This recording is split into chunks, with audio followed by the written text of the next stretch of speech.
भारत के evidence act में 11 अध्याय और 167 धाराएं हैं। आप सोच रहे होंगे कि 1947 में आज़ादी के बाद 1947 और 1950 के बीच जो संविधान की रचना की गई थी जिसका गौरवगान हम हमेशा करते रहते हैं, उस दौरान संभवतः ये एविडेंस एक्ट बनाया होगा। नहीं मित्रों, ये आपको सोच के हैरानी होगी कि ये 1872 का एक्ट है, भारत का एविडेंस एक्ट, जो आज भी देश में चल रहा है। 1872 में ब्रिटिश संसद में इंपीरियल लेजिस्लेटिव काउंसिल में जो है ये द्वारा ये पास किया गया था, जो आज भी भारत में कार्यरत है। और इस एविडेंस एक्ट में अगर आप देखेंगे तो दो तरह के एविडेंस की बातें करी गई हैं, ओरल एंड डॉक्यूमेंट्री। यानी दो तरह के एविडेंस पे हमारा पूरा जो कानूनी प्रक्रिया है वो बेस्ड है। तो मेरा वीडियो बनाने का जो मकसद है, मैं first of all I would like to show you this video. देखिए, ये दिल्ली देश की राजधानी में आज सुबह लगभग 10 से 10:30 बजे के बीच ये घटना घटी है।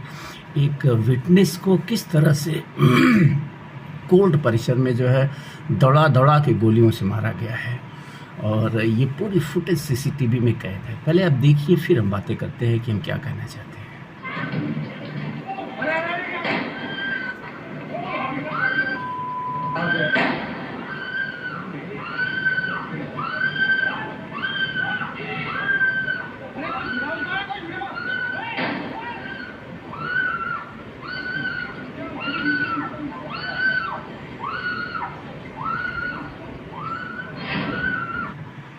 तो आपने देखा होगा ये वीडियो कि कैसे महिला चीख रही है, भाग रही है, और वकील के भेष में एक व्यक्ति, क्या वो वकील ही रहा है जो समाचार आ रहे हैं, लेकिन उसे डिबार कर दिया गया था बार काउंसिल द्वारा उसके कुकृत्यों की वजह से। वकील की ड्रेस में उसने दौड़ा के इस लेडी विटनेस को, जिससे उसका कुछ विवाद चल रहा था, उसने 4 गोलियां उसे मारी, जिनमें से 3 गोलियां उसे लगी हैं, 2 उसके पेट में और 1 उसके हाथ में। तो मेरा कहने का तात्पर्य ये है कि एविडेंस एक्ट 1872 जो है, उसमें बड़े परिवर्तन की ज़रूरत है। मैं बार बार इस बात को कहता हूँ कि समय बदल गया है। अब हमारे पास कैमरे हैं, अब हमारे पास सीसीटीवी कैमरा है, जो कह सकते हैं एक जीवित आँख है, वो हर जगह लगा हुआ है।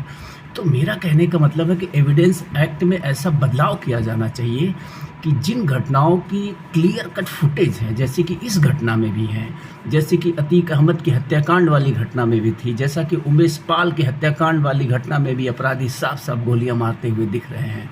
तो ऐसे अपराधों के लिए एविडेंस इनकी मतलब मेरा कहने पर ऐसे अपराधों के लिए ये लंबी दशकों वाली प्रक्रिया समाप्त की जानी चाहिए, और एक टाइम फ्रेम होना चाहिए कि ये जिन लोगों के अपराध सीसीटीवी कैमरे ने अपनी आंखों से देखा है, उन्हें महीने 2 महीने के अंदर जो है कानून के दायरे में ला देने की ज़रूरत है।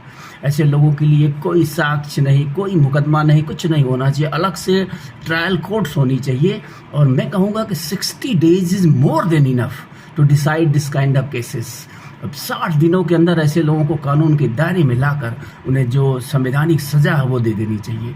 और इस दौरान अगर कोई अपराधी भाग रहा है, वो कानून फेस करने से भाग रहा है, वो कानून के सामने नहीं आ रहा है, तो उसके लिए भी एक नियम होना चाहिए कि उस अपराधी को भगोड़ा घोषित कर दिया जाए, और उसके बाद जब जहाँ कहीं भी वो मिले और उसे जो है पकड़ के तुरंत जो है उसको जो है उसकी डबल सज़ा देने की व्यवस्था की जानी चाहिए। मैं कहूँगा कि ऐसे व्यक्तियों को जो इस तरह का घिनौना अपराध करके, हत्या जैसे अपराध करके, और उस 60 दिनों के दायरे में कानून के सामने नहीं आते हैं, तो ऐसे लोगों को मौत की सज़ा दे देनी चाहिए। उन्हें जब कहीं उस 60 दिनों के बाद जब कहीं जहाँ भी जैसे भी वो पकड़े जाए, उन्हें कोई ऐसा स्थान बनाइए जैसा कि चाइना वगैरह में होता है कि दीवार से सटा के खड़ा करिए और गोली मार दीजिए, क्योंकि ऐसे लोग समाज में रहने लायक नहीं है।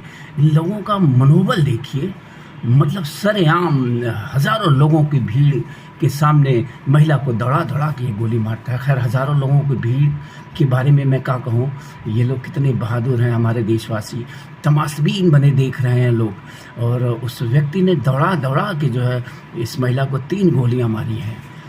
खैर, वो अलग विषय है कि कोई सामने क्यों नहीं आया। हर आदमी को अपनी मौत से डर लगता है और वो उस डर की वजह से लोग साहस नहीं दिखा पाते हैं।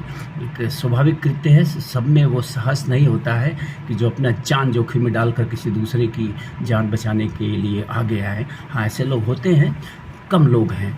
तो मेरा कहने का तात्पर्य है कि एविडेंस एक्ट, जो हम इस बूढ़े एविडेंस एक्ट 1872 ब्रिटिश द्वारा बनाए गए एविडेंस एक्ट को ढो रहे हैं, उसमें बड़ी बदलाव की ज़रूरत है।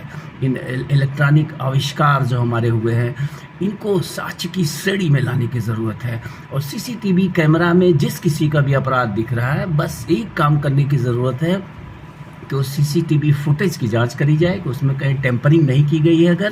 अगर ये स्पष्ट हो जाता है कि उसमें टेम्परिंग नहीं की गई है और सीसीटीवी कैमरे की जो फुटेज हैं वो सही हैं, सटीक हैं, फिर ऐसे लोगों के लिए 60 दिन, मैं कहता हूँ 60 days is enough to punish them, और इन 60 दिनों में उन्हें पनिश कर देने की ज़रूरत है। तो ऐसे बदलाव की ज़रूरत है इस देश में, तमाम सारे बदलावों की ज़रूरत है। मैं इस बदलाव के लिए पत्र भी लिखूंगा चीफ जस्टिस ऑफ इंडिया को और कानून मंत्रालय को।